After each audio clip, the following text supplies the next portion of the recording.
आप लोगों ने जेम्स बॉन्ड की मूवी तो जरूर देखी होगी, दी सुपर जासूस, लेकिन ऐसी चीज रियल लाइफ में पॉसिबल है क्या? था एक बंदा, एक भारतीय बंदा जो पाकिस्तानी आर्मी में मेजर की पोस्ट तक पहुंच गया था। तो चलो चलते हैं उनकी स्टोरी जानने के लिए, लेकिन पहले मेरी चैनल को सब्सक्राइब करें और बने रहे आखिर तक उनकी पूरी स्टोरी जानने के लिए।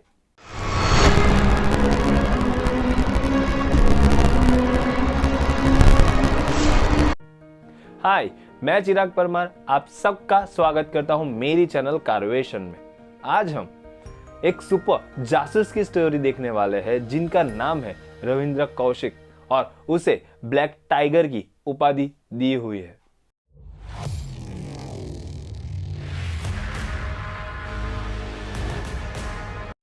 रविंद्र कौशिक भारत की खुफिया एजेंसी रॉ के एक बेहतरीन जासूस थे। उनका जन्म राजस्थान में हुआ था 11 अप्रैल 1952 में। वो बचपन से ही एक्टिंग में शौक रखते थे, जिसकी वजह से वो चाहते थे कि वे एक थिएटर आर्टिस्ट बने, और हुआ भी ऐसा। वो बड़े होके एक थिएटर आर्टिस्ट बने। उनको एक्टिंग में इतना मजा आ रहा था कि उन्होंने उसे ही अपना करियर बना लिया। लखनऊ में एक शो चल रहा था जिसमें रविंद्र कौशिक खुद एक्टिंग कर रहे थे, और वो शो देखने के लिए आए थे कुछ रॉ के अधिकारी। वो रॉ के अधिकारी रविंद्र कौशिक की एक्टिंग देख के बहुत प्रभावित हुए। इसके लिए उनको रविंद्र कौशिक को आफ्टर दी शो खत्म होने के बाद उनके पास बुलाया और समझाया कि आपको देश के लिए कुछ करने का मौका मिल रहा है, आपको एक जासूस बनना है और पाकिस्तान में जाना है। रविंद्र कौशिक भी थोड़ी देर के लिए सोचते रह गए, लेकिन देश का काम था, देश के लिए था।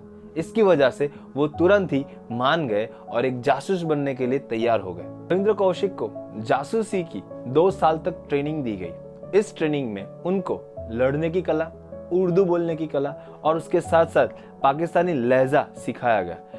हमें पता है कि पाकिस्तान और इंडिया में बहुत ज्यादा फर्क नहीं है, लेकिन फिर भी ये सारी चीजें उनको सिखाई गई। उसके बाद उनको पाकिस्तान भेजा गया। वो बहुत स्मार्ट थे, बहुत ही जल्द उनके साथ घुल मिल गए।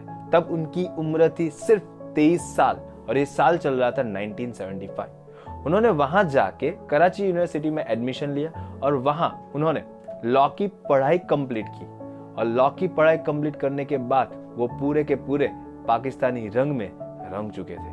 पाकिस्तान में रविंद्र कौशिक का नाम था नबी अहमद शाकिर, और लॉ की पढ़ाई करने के बाद वे पाकिस्तानी आर्मी में एज अ क्लार्क जॉब कर रहे थे, और उसके बाद उनका प्रमोशन होके पाकिस्तान आर्मी के अकाउंटेंट डिपार्टमेंट के हेड बन चुके थे। और उसके साथ साथ वहां के एक दर्जी जो पाकिस्तानी सेना के कपड़े सिया करते थे, उनकी बेटी के साथ जिसका नाम था अमानत, उनके साथ शादी करके अपनी फैमिली भी बना रहे थे। फैमिली के साथ साथ वे अच्छी इंफॉर्मेशन इंडिया तक पास कर रहे थे, जिसकी वजह से इंडियन सोल्जर को बहुत फायदा हो रहा था। रविंद्र कौशिक अब तक पाकिस्तानी आर्मी के मेजर की पद तक पहुंच चुके थे, और उसके साथ साथ वो एक अच्छे वेश पलटू थे। और इसी टाइम में वो 5 बार इंडिया में आ चुके थे वेश बदल के, और किसी को पता तक नहीं चला कि वो पाकिस्तान से इंडिया आ रहे थे, और किसी को पता नहीं चल रहा था। और उसके साथ साथ वो वहां से अच्छी सी इंफॉर्मेशन भी पास कर रहे थे, बहुत स्मार्टली वर्क कर रहे थे, बहुत चतुराई से वर्क कर रहे थे। और इसकी वजह से रॉ ने और इंदिरा गांधी ने उनको ब्लैक टाइगर की उपाधि दी थी। रॉ ने एक बंदा भेजा रविंद्र कौशिक की हेल्प करने के लिए, जिसका नाम था इनायत, और वो पाकिस्तानी खुफिया एजेंसी के हत्थे चढ़ गया। और यहाँ पे एक बहुत बुरी खबर आई, क्योंकि उस बंदे ने सब कुछ बता दिया, कौन है रविंद्र कौशिक, किस पद पे है, जिसकी वजह से रविंद्र कौशिक को वहां पे गिरफ्तार कर दिया गया। आपको पता है, जब एक एजेंट गिरफ्तार होता है उसकी जवाबदारी कोई कंट्री नहीं उठाती। इसकी वजह से भारत ने भी अपनी मजबूरी की वजह से उनको अपना एजेंट बताने से मना कर दिया, और वो भारतीय नहीं है ऐसा बताया। और तो और उनको वहां से गिरफ्तार करने के बाद 20 दिन तक उनको ऐसी जगह पे रखा गया जहां पे ठीक से रोशनी भी नहीं आती थी और पानी भी नहीं देते थे। उनको इतना टॉर्चर किया गया, इतना टॉर्चर किया गया कि जिसकी वजह से उनको हार्ट की बीमारी हो गई। उसके बाद उनको कोर्ट में हाजिर किया गया और उनको तभी फांसी की सजा सुनाई गई। 1985 में वहां की कुछ मानवाधिकार संस्था ने इस जजमेंट का विरोध किया, जिसकी वजह से सुप्रीम कोर्ट ने फांसी की सजा को उम्र कैद में कन्वर्ट कर दिया। और वहां पे वो जेल में थे और उन पे बहुत सारा टॉर्चर हो रहा था, लेकिन वो इतने चतुर थे कि जेल में से भी अपने घर चिट्ठियां लिखा करते थे खुफिया तरीकों से। और उन्होंने यही चिट्ठियां में बताया कि वे कहीं और जॉब करने या काम करने नहीं गए, वो पाकिस्तान में एक जासूसी का काम करने आए थे। और अब भारत सरकार उनको पहचानने से मना कर रही थी, क्योंकि सभी कंट्री की अपनी अपनी कुछ मजबूरियां होती है और कुछ पॉलिसी होती है। इसकी वजह से उनको पहचानने से मना कर रहे थे। उसमें से एक पत्र में लिखा था कि भारत जैसे बड़े देश के लिए कुर्बानी देने वाले को यही मिलता है क्या। 2001 में मुल्तान पाकिस्तान सेंट्रल जेल में ये महान जासूस हम सबको छोड़ के चला गया और इनका शव लेने के लिए भी भारत सरकार ने मना कर दिया। मैंने आगे भी बोला, पॉलिसी है देश की सभी कंट्री की, जिसकी वजह से इस लाल को, इस महान जासूस को देश की मिट्टी भी नसीब नहीं हुई। सल्यूट करते हैं ऐसे देशभक्त को, सल्यूट करते हैं ऐसे जासूस को कि अपनी जान हथेली पे रख के अपना नाम और सब कुछ भुला के देश के लिए मर मिटते हैं। रविंद्र कौशिक की लाइफ हमें बहुत इंस्पायर कर रही है और बहुत सारा मोटिवेशन दे रही है। वो सभी मोटिवेशन हम क्विक मोटिवेशन में देखेंगे।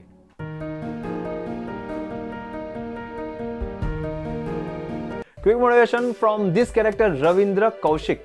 पहला, चतुराई, जिसकी वजह से वो आर्टिस्ट से रो एजेंट बने और रो एजेंट बनने के बाद वे पाकिस्तान पहुंच के पाकिस्तानी आर्मी के मेजर के पद तक पहुंचे और वहां पकड़े जाने के बाद भी वो अपनी चतुराई से घर पे लेटर भेजा करते थे खुफिया तरीकों से। और उनकी बहुत सारी इंफॉर्मेशन की वजह से देश में कई सारे घटनाएं घटते हुए रुक गई।